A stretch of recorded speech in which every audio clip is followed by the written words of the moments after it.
Hey Savvy people, it's SavvyNik here, and today we'll be going through a highlight of one of the live streams where we discuss how to check the size of various different data types in C++. What I'm going to do here is first include IOStream because I want to be able to interact with the console, so we'll need that portion of the standard library. And so we've done this in past episodes if you haven't watched already, so some of this won't make too much sense, but you know, we'll chug along either way. So int main, I'm just going to stub out our main function here. Make sure to save this. Let's see, cpp. I'm going to call it main.cpp here, and then I'm going to go ahead and hit save. Of course, I'm using Visual Studio Code to work on this today, and you can use whatever you want. You can use any kind of text editor that you want, but I just like using Visual Studio Code because it's easy to install across any platform, and you can spawn off the same looking environment real quick. Make sure to subscribe below and hit the notification bell for more Linux and programming videos. So we got our main function here. So this is what really runs first in the program, and we'll be writing some stuff inside of main so we can just expand on some of those concepts that we covered before in the last few episodes. Let's go ahead and make sure that this can run. I'm just going to do a return 0 for completion, and why not just say make sure things are running so I can see stuff in the console. I'm going to see out SavvyNik. All right, and something I introduced not too long ago was this ENDL. All that is it's really short for end line, and it just creates a new line. So whenever I do this, I'm just creating a new line. There is a different way to do this. I guess this is called an escape sequence that we can do. This also stands for new line if you wanted, but since we're familiar with this, we'll keep it this way. Always make sure to go ahead and save, and then let's go ahead and run the program. If you went ahead and made it this far, please hit the like button. It really does help me out.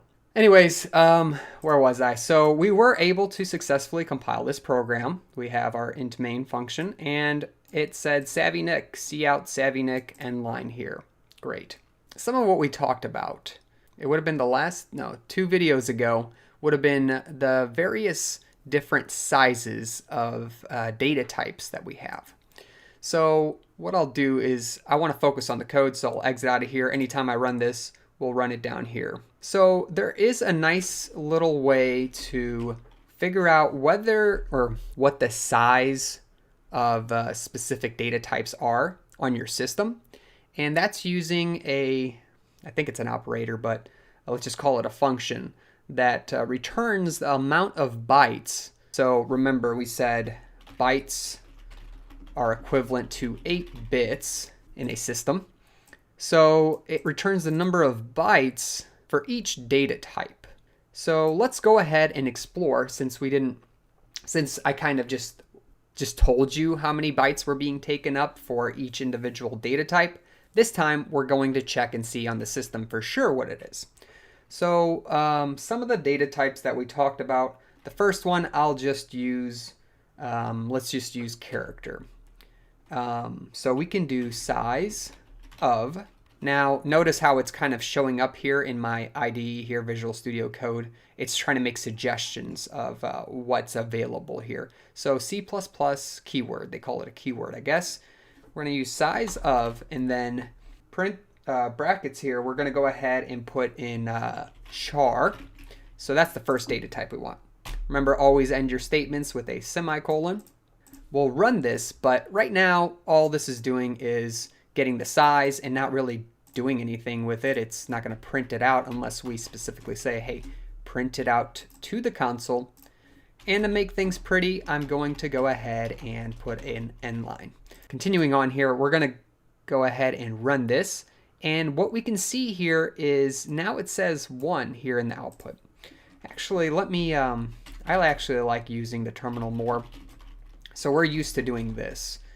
G++ main, we put an output, and that output is to main Forgot the cp.cpp here. That's compiled.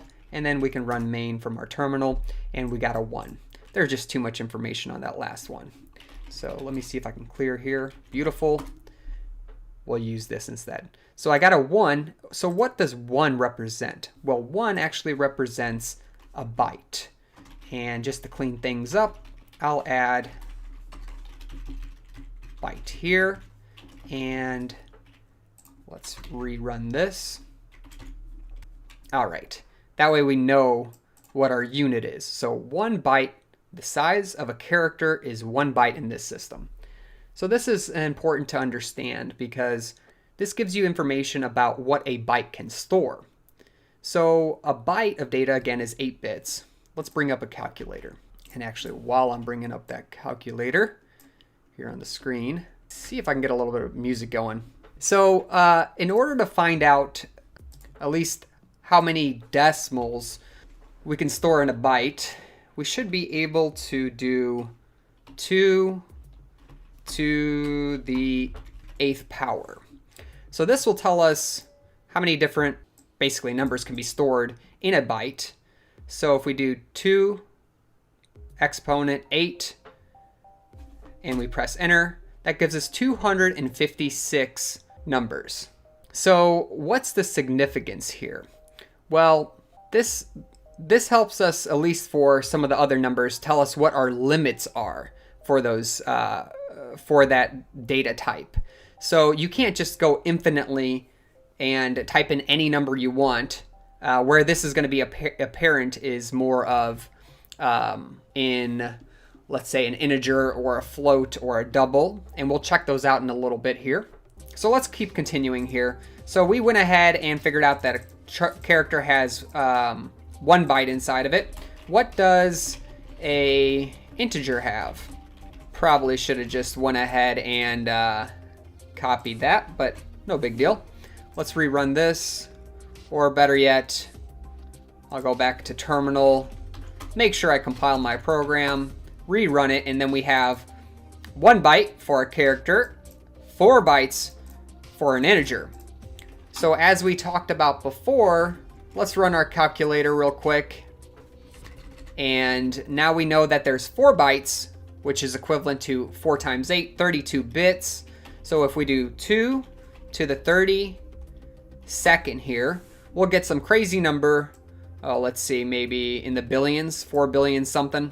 So basically what this is telling us is that a 4 byte integer can support up to this number.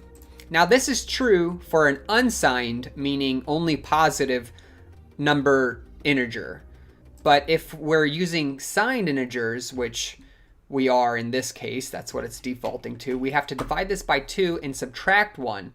And that means we can go from negative and positive this number, and then the positive side of this is going to be 1 less because we have to include 0 in those. So that's basically the numbers that an integer can represent. It can represent up to this number, or negative, positive to this number. So let's write that out actually if we can. So it's going to be something like this. Negative to, let's just do 2, and then that, because we have 0 to this.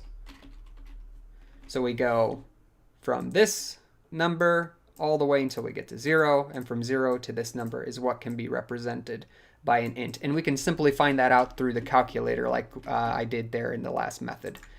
It's something just neat to know about. Not like you'll be using this a bunch. The place where you'd want to be able to know this type of information is when you're getting very close to this number. What happens when you do get to this number? Let's get the size of a float, and then talk about a float.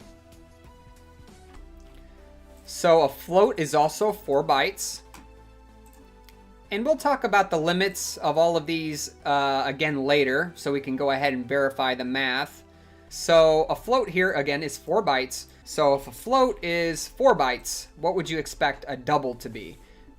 We said that a float is 4 bytes, and we're going to guess what a double is. So a double is going to be Let's make sure we compile, run, 8 bytes. Or really, it's just 2 times what a float is. So if a float is 4 bytes on your system, then it's going to be 8 bytes. If it was 8 bytes for some reason on your system, it'd be 16 bytes as a double. That's why it's really called a double. It's just two floats. Think of it as 2 floats. And it just allows you to have larger numbers. That's all. Larger decimal numbers, I think the same amount of precision. All right, so now we know what the size of a character is, integer is, float, and double on at least my system here. Well, that's about it. If you have any questions, comments, or suggestions, please make sure to post them in the comments section below. Also, make sure to subscribe for future videos and make sure to like the video. Catch me in a great community on Discord, and I'll catch you in another video. Thanks for watching.